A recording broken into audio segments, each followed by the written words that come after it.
evening. My name is Elaine Knox. I'm an officer and member of the National Women Veterans United, a women's veteran organization that's located in Chicago, Illinois, at 7909 South Racine. I am an Air Force veteran, and today we have a very special guest. He is the interim superintendent of the Cook County Veterans Assistance Commission. His name is John Statute. John is going to tell us a little bit about the organization, something about himself, and what the VAC does. If you have any questions for either John or myself, please feel free to call in. So at this time, I'm going to welcome John and thank you for coming. It's my pleasure. Thank you for having me here tonight. Okay, well, John, tell us a little bit about yourself. Well, from civilian life, I'm retired. My military career was, I was a draftee in 1966, at the end of 1966. Drafted into the Army, and I wound up becoming a drill sergeant in the Army. Okay. So I was doing training recruits and basic training for the 2 years that I was in, and that was during the big buildup of the Vietnam War. You know, so 1967 was no breaks. I mean, you would graduate recruits on Friday and Saturday, and then on Monday you go to reception center and find your new platoon already. So I did that. I came out, I didn't have very much to do with the veterans organizations or anything like that, like a lot of people, especially back then. Nobody even talked about being in the service, you know, it just wasn't a... Because you were during Vietnam, is that correct? Yeah, it was the Vietnam War and all of that. Mm-hmm. So, but, you know, as years went by and things, you know, settled in, about 15 years ago I was asked to join the American Legion, which I did, and I really liked it. I mean, it brought out a lot, you know, a lot of internal things, you know, that you were able to talk about, and meeting other fellow veterans. It was just a great experience, so I really participated in that a lot. You know, I started doing what they call the chairs. I became a district commander, the 9th District Commander for the American Legion. And then, you know, we had a sister, you know, our sister post was the Ukrainian American veterans. My ethnic heritage is Ukrainian, mm-hmm. and we have a national organization for that. So I belong to that. I belong to the Polish League of American Veterans. Belong to the Howard County Vietnam Veterans Association in Indiana. And once a year they have a big, huge reunion. You know, about 20,000 people. Go through there in a week, and I'm involved in a lot of things, and then I was involved with the VAC, and that's what wound up getting me here. Okay. So you want to tell us something about the VAC, sure. Exactly what it is, and what do you do for veterans? Sure. When I first joined, you know, I was told about it, and you know, it seemed very interesting. So, you know, I came in, and it was a learning experience. I came in as just a regular member.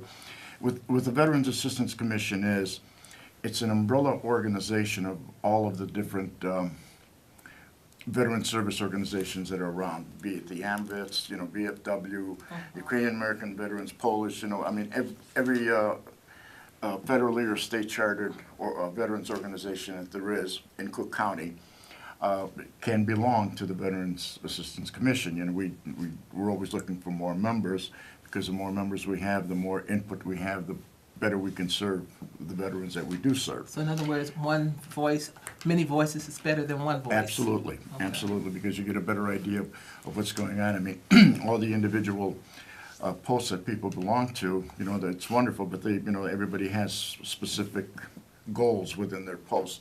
This is a general outlook, you know, reaching out to everybody in the entire county. And ours is, you know, especially gratifying because, you know, we're able to help, you know, the people that, you know, are having a hard time, So like, when you say that, what type of hard times are you speaking of? We could, you're talking about people that maybe have an eviction notice, people that are, the gas or electric is about to be shut off, people that are hungry and need, some emergency food. We're able to provide those types of services to people. Oh, okay, when you provide those type of services, is it a certain criteria they have to meet? I mean, is it a certain amount? Like if their rent is, say, $900 and they need $1,800 to stay in that place. No, we have limits. You have limits, We have okay. limits. There's two parts to the organization. The main part that I was talking about was all the different groups that are represented. That particular body is what oversees the Veterans Assistance Commission office, the superintendent's office. That's where the money is given to. That's where the veterans come in for help, and that's where we're able to provide help for them. The superintendent and the people that are working in the office basically are vetted by the main group. And then those positions, then they become salaried positions, but the county is the one who funds the organization. This was a state law, statute that was set up many, many years ago, that was meant to help veterans, that were in need in each county in the state. It's not a federal program, it's a state program. And every county is eligible to have a VAC, Veterans Assistance Commission. So they would have one in Lake County and Will County, DuPage, McHenry, okay. going south, Okay. And all of them are a little bit different. I mean, the goal is the same, is to help veterans, but they're all a little bit different as far as, who they serve and how they service a lot of these people. Okay. We, our demographic here and the people that we try to service, basically try to service are the more of the indigent or the ones that are hard, a little bit harder on their luck. I mean, when you go to DuPage County, there's other types of criteria. I mean, it's somebody that may have, lost a house or something happened, something tragic happened, and then they need some help to get them over the hump. And all of this is not a permanent, a long-term kind of a solution. We'll help you this time around, and whatever we can do for you, we'll do, and then, we have to go on to somebody else and try to help them. So it's not a recurring thing. We can't pay for somebody's rent, on a monthly basis. So it's just really an emergency type situation? Yeah. Okay. So if a person needs those services, when they come see you, do they have to have a copy of their DD-214? Definitely DD. Does it have to be an honorable discharge? Has to be an honorable discharge, and that's nothing but an honorable discharge, and that's by state law. That's Wow. the way they wrote it in the beginning. So even if it's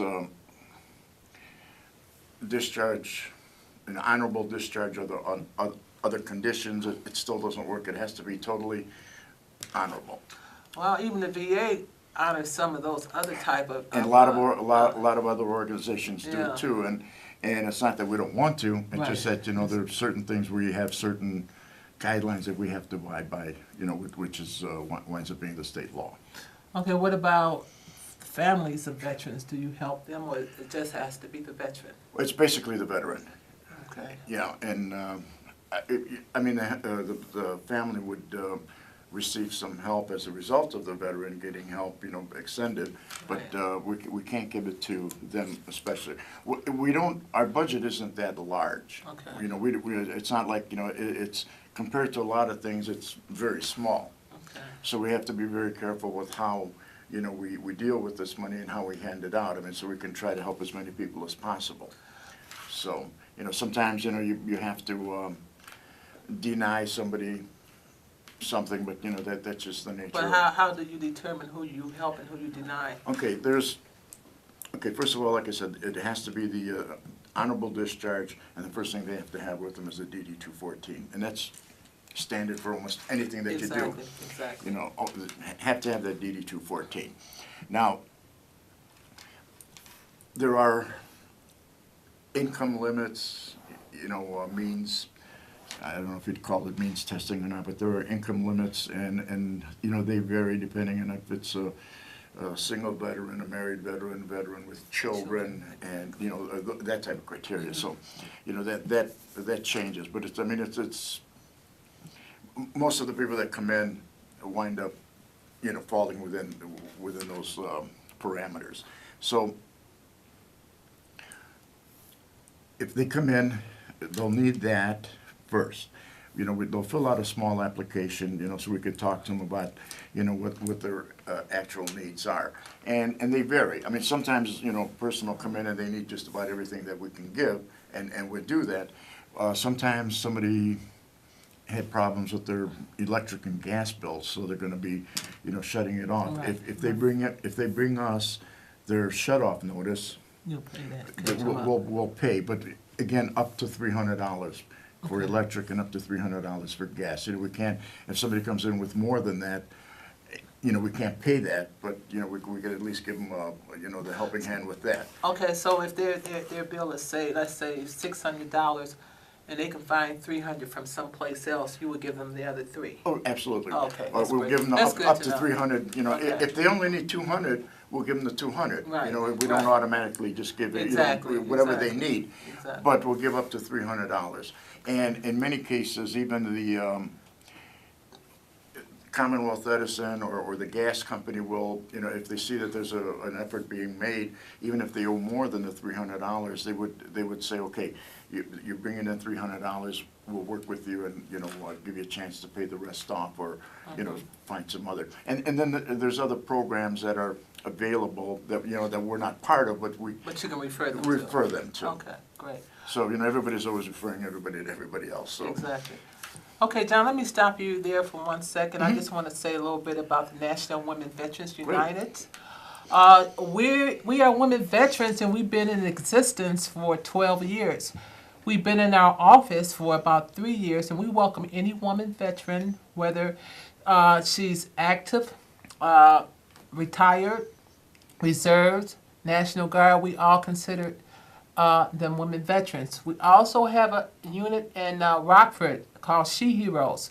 So I'm sending a shout out to Nancy and other women there in Rockford. If you live way north, you can check them out and see what they're doing. They're doing great things.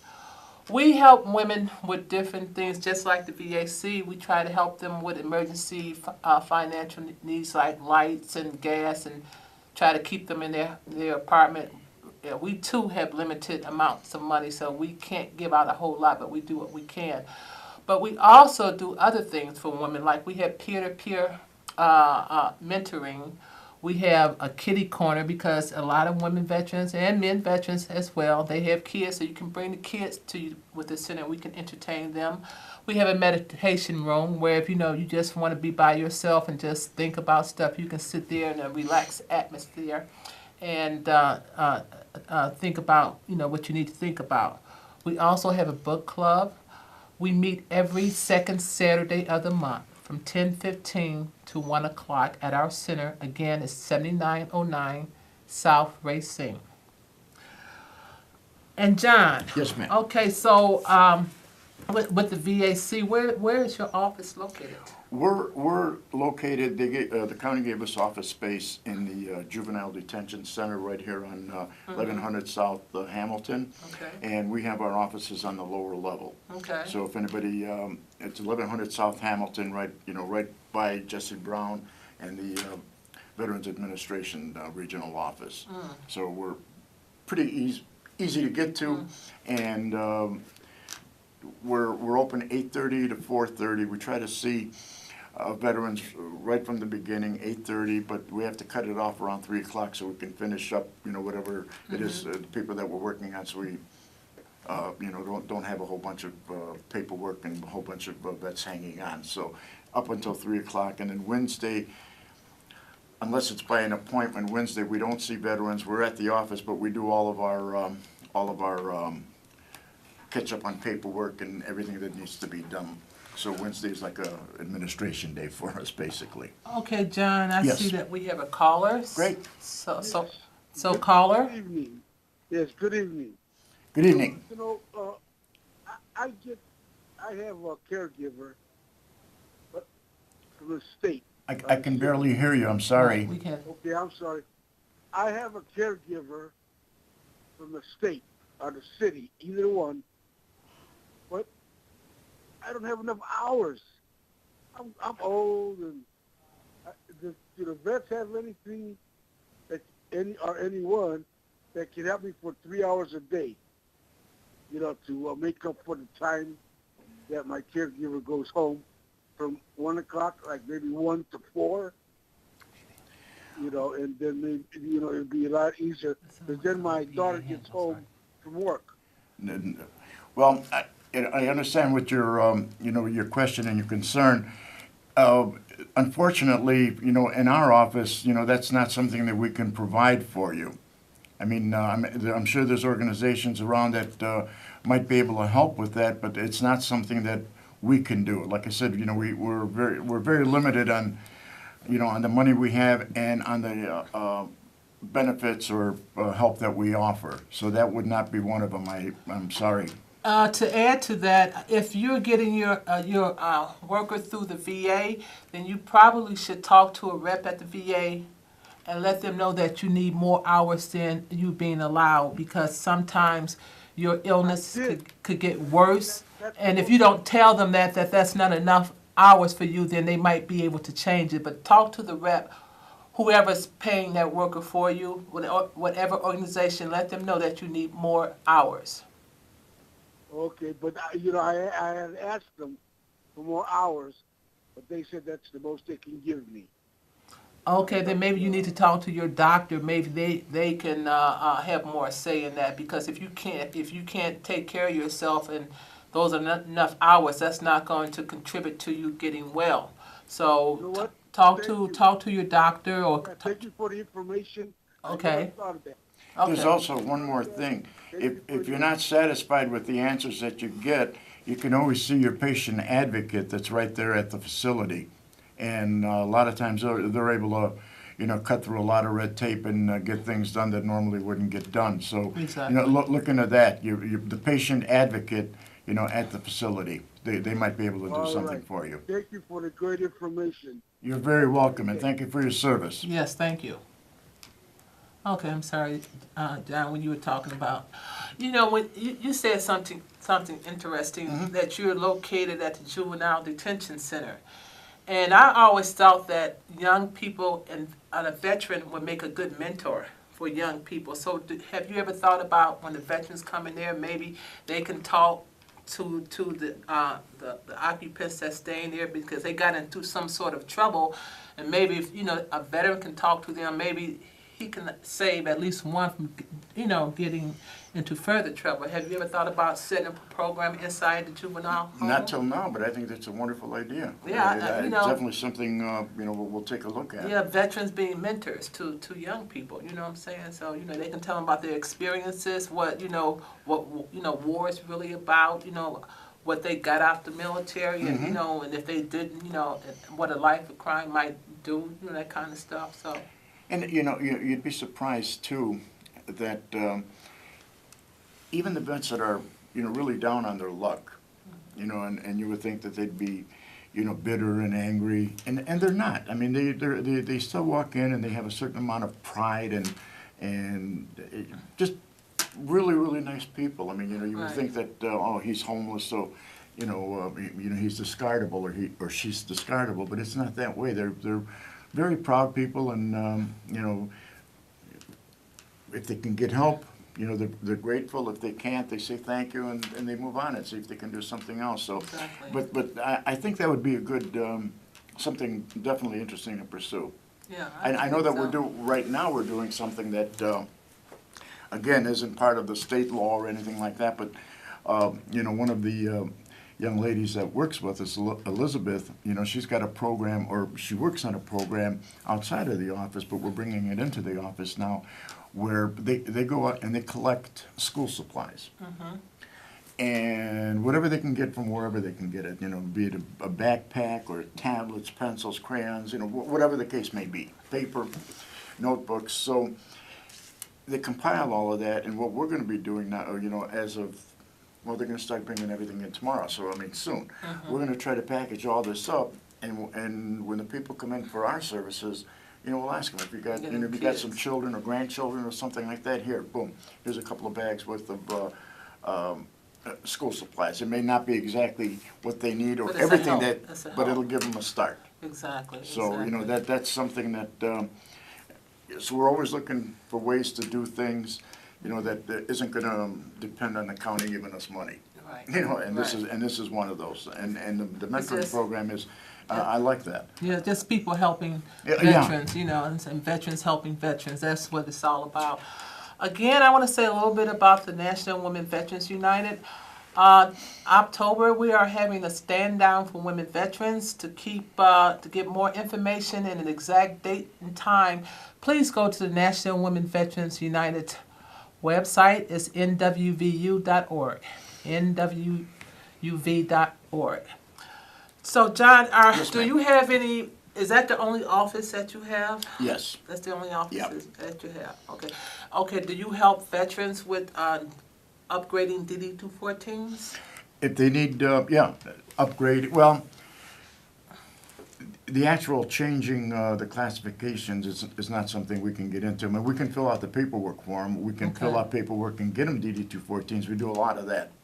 You know, Okay. the SF-180s, we fill out a lot of those forms, and we're able to get them the DD-214s because they don't have them or they lost them, whatever the case might be. But upgrading them, changing them, that's a little bit So tougher. that's more what the service organizations do. Is That's- that correct? They can do that. Yeah. Some of them do. You are yeah. also a part of the American Legion. Is that Yeah, correct? yes. Okay. You want to tell us a little bit about what the American Legion does? Well, the American Legion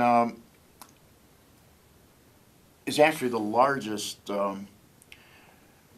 military veterans organization in the world. You know, Okay. so and the importance of belonging to the Legion or any of the veterans organizations is that not only is it internally we go out and we help people and you know we visit the hospitals and things like that, but with a large membership, you have a voice in Washington. You know, a lot of people don't realize when, you know, you hear about the GI Bill, you know, after World War II. The GI Bill was actually a resolution that was put forth at an American Legion National Convention. It was adopted as a resolution, and then they went to Washington, or they have offices in Washington, but then they started lobbying everybody in Washington, and that's how the GI Bill of Rights came to be. Oh, that's interesting. I never knew that. Yeah, and then, I mean, it grew from there, and, I mean, you know, you have other things now, like post 9/11 benefits and things like that, you know, but that's where it started. Okay. So, there's a lot of things that the, you know, that the American Legion can do. I mean, we were one of the ones that first started making noise about the treatment that vets were getting at the VA facilities Okay. around the country. Okay. And, you know, so do a lot of lobbying, a lot of advocacy work on the part of veterans, you know, on a national level. But more importantly, well, not more importantly, but as important is on the local level. I mean, you know, there's always, every post district division, they're always doing something. They're gonna raise money for hospitals, they'll go visit hospitals, they'll collect books and bring them to the hospitals, you know, but that's the main thing, you know, is a lot of work with the hospitals. And there's a lot of programs that the American Legion has, you know, emergency money funds and stuff like that. I mean, there's just a number of things that they can do, and, you know, which are too numerous to explain right here, but Right. you can go, in American Legion website, international website, and it gives you all sorts of information, you know, that's, but, you know, I'm not promoting that over anything else. I mean, all the organizations are wonderful, everything that they Right, do is exactly, great. exactly. And I just happen to be, you know, in the American Legion, that's all. I could be wrong, but doesn't the American Legion give out scholarships to veterans kids or something? They have, right here in Illinois, they have a number of programs, you know, geared towards the youth. One of them, you know, which I think is a wonderful program, is what they call Premier Boys State and Girls State. Now, what that is, they call it, Illinois calls it the Premier Boys State because, you know, Illinois was the first one to do it a number of years ago. And what they do is juniors in high school are eligible, and most of the time the posts will pick up the cost of sending, you know, the kid down Okay. for about a week, but you know, they get a wonderful experience on civics. Okay, So okay. Okay, John, well, it was so nice having you here. You gave us a lot of good information. I found out some stuff that I didn't know. Half an hour's up already? Oh, yeah, it is. And, you know, when you're having fun, time goes by You so bet, fast. you bet. But we know that you're going to be back here next month. And so if you have new information to tell our listeners or something exciting concerning veterans, we would love to hear that. Absolutely, I'd love to come back. And we give our hats off to you. Thank you for serving. Yeah, you know, I know you're in the Army. Thank you so much. And on behalf of the National Women Veterans United, thank you for listening to us today. And please join us every third Thursday of the month for Veterans Issues. And with that said, have a nice evening. Good night. Good night.